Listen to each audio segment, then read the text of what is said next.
there everyone, welcome back to my channel. Today we are doing something fun.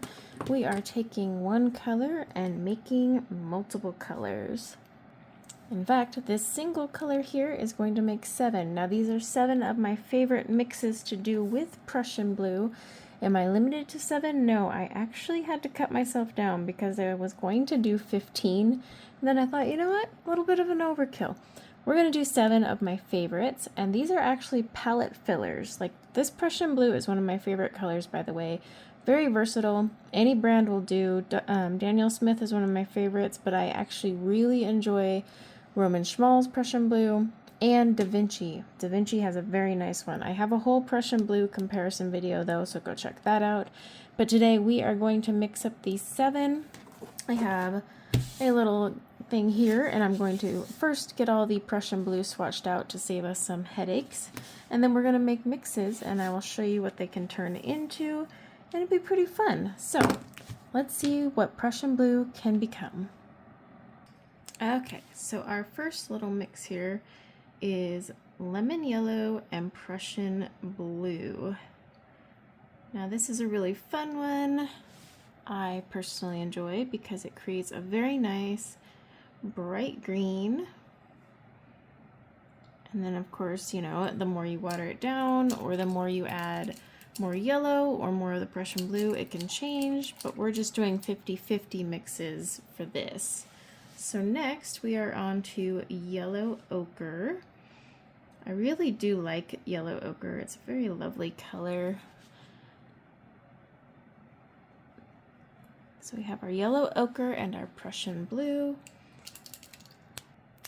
This is going to make an olive-ish green, and I say olive-ish because it'll depend on how your yellow ochre is done, but it does also have a little bit more of an opaque finish. Okay, next up in our little fun mixing game is quinacridone magenta or rose. I have a whole comparison on that too, so I would go check that bad boy out. But today I am using a quinacridone magenta. And the fun thing about mixing these two together is you get kind of this berry purple color. Okay. There we go. Now these are wet, of course.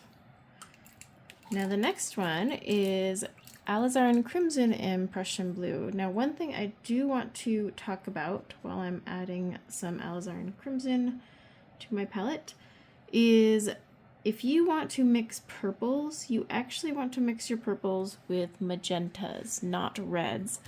Here's the alizarin crimson, by the way. Now I know back in grade school we were taught with our primary colors that, you know, blue and red make a beautiful purple. They do, but if you want a really good purple, a nice bright vibrant one, then do the magenta.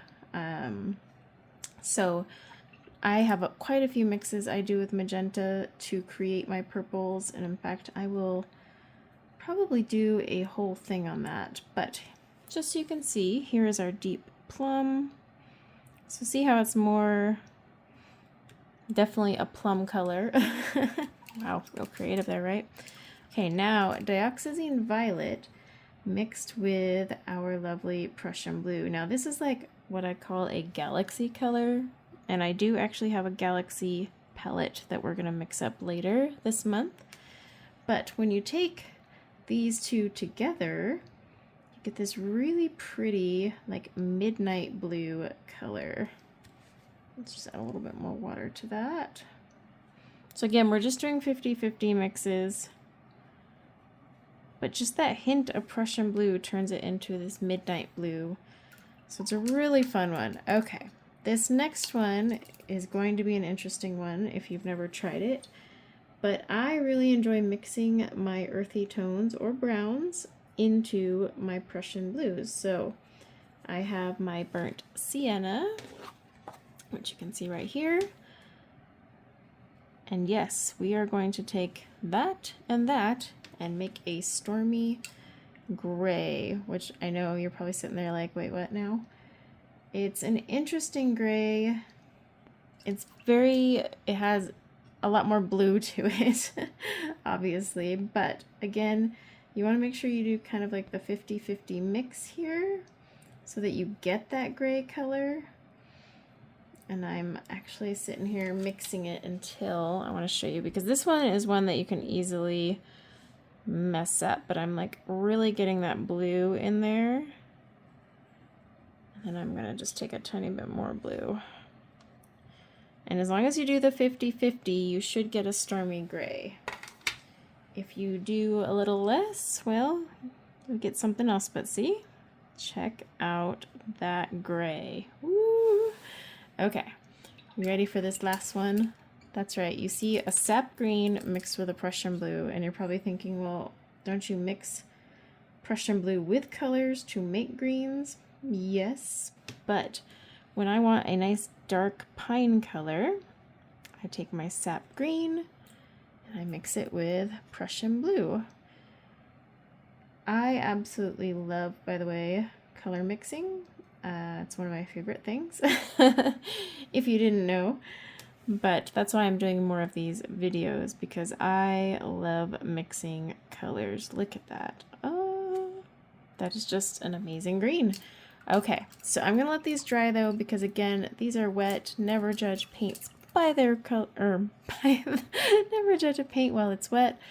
But while it is drying, for the whole 5 seconds it'll show you on YouTube, think about other mixes you want to see. I'm doing a whole series of one color, and we're calling this series Palette Alchemy, because this is what that is. I am teaching you how to create tons of mixes with colors you likely already have, and that is going to be a lot of fun. Now I will have a little cheat sheet for my members. Certain tiers of memberships will get a cheat sheet of this, and in fact other membership tiers can get fat dot cards or quarter pans of these paints. Once a month you get to pick and tell me which colors you want, and they're shipped to you for free as part of your membership. So keep that in mind, but let's dry these bad boys up and then I will show you. Alright, and we're back with our dry mixes. So one color, well, technically multiple colors, but you know what I mean. One base color and 7 new colors. Now, if you already have these colors in your palette, which you might, because these are actually colors I keep in my palette for a balanced palette, but if you don't, no big deal.